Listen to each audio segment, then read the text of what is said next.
The Little Mermaid, Ariel's Baby Beau, by Katherine Hopka, illustrated by the Disney Storybook artists. Ariel's new life on land was always full of surprises. One day, Eric told her he had something to show her, and he led her out to the stable. "Surprise!" he exclaimed. Standing there was a cute little foal with long legs, big eyes, and the sweetest expression. Ariel gasped. "It's a baby horse!" she cried. "Oh, he's adorable!" "He's all yours," Eric said with a smile. "His name is Beau." Ariel loved Beau right away. He loved her too. She put a fancy halter on him so she could lead him around everywhere. She groomed him with his own jeweled brushes until his coat gleamed. She braided his short, soft mane. "Doesn't he look beautiful?" Ariel asked Eric as Beau posed proudly. "He certainly does," Eric agreed. Ariel's friend Scuttle the seagull was watching too. "Fantabulicious," he declared. Ariel played with her new little friend all day long. When night came, she couldn't bear to leave Beau alone in that big, cold stall. "Maybe you'd better come inside for the night," she told him. "Just this once."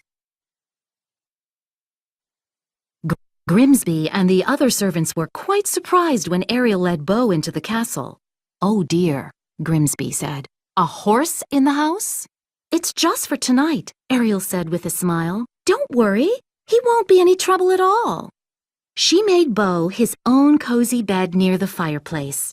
Soon he was all tucked in. "Good night, little Beau." Ariel gave him a kiss on the nose. "Sleep tight."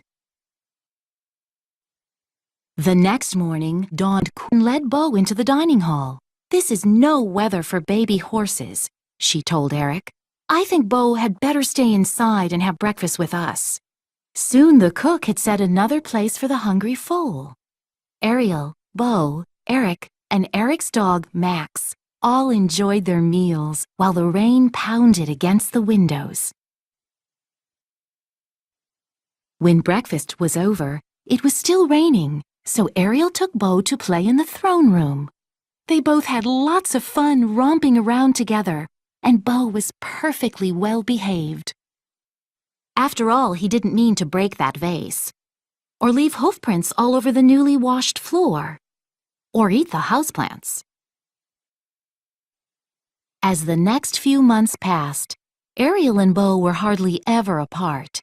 Beau slept in the castle, ate in the dining room, and went everywhere with Ariel.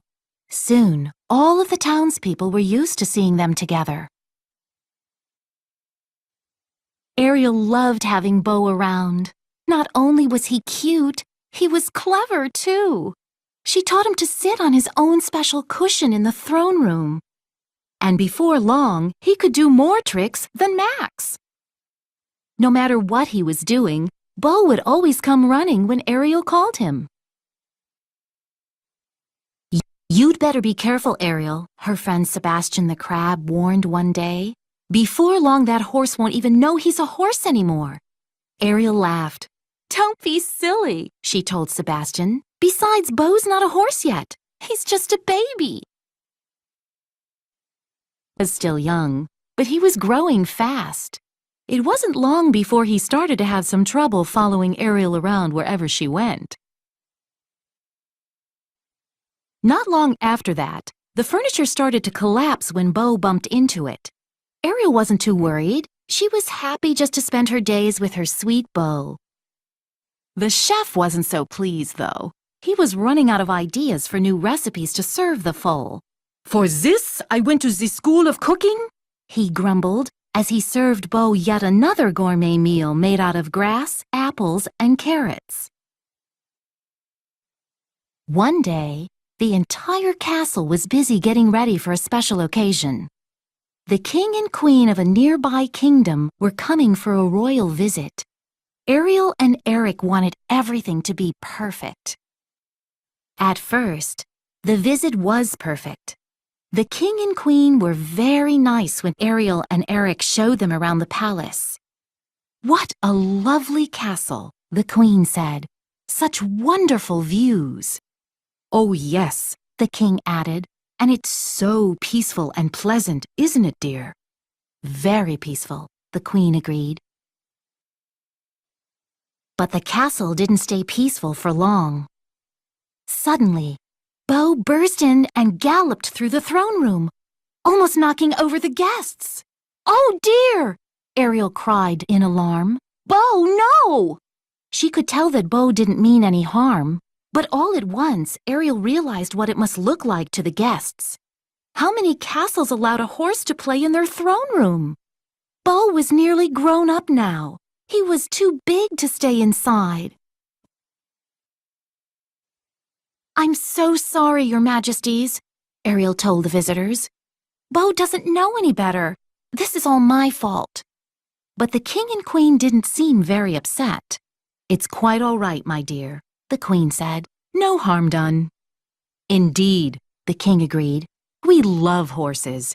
In fact, that reminds me, we brought you two a gift. Please come outside." Ariel and Eric exchanged a glance. A gift? What could it be? They followed the visitors out of the castle. As usual, Beau tagged along. "Surprise!" the queen exclaimed. "We hope you like her." Ariel gasped. Standing in the courtyard was the prettiest little filly she'd ever seen. Beau pranced forward to say hello. He and the filly made friends right away. "She's beautiful," Eric said to the visitors. "Thank you. Ariel and I are honored by your generous gift." Ariel smiled as she watched her horse get to know his new friend. "Yes, thank you very much. She's just perfect." Soon, the two young horses were happily grazing together in the pasture. And that night, instead of coming into the palace, Beau decided to stay outside. "See?" Ariel told Eric with a smile. "I knew my Beau would realize he was a horse sooner or later." Sure enough, from that moment on, Beau almost always acted like a horse. Living in the castle with Ariel had been nice for a while, but he quickly learned that living the way other horses did was fun too, especially when he got big enough to take Ariel for rides. Ariel liked things better this way as well. Beau had made a good house pet, but he made an absolutely wonderful horse.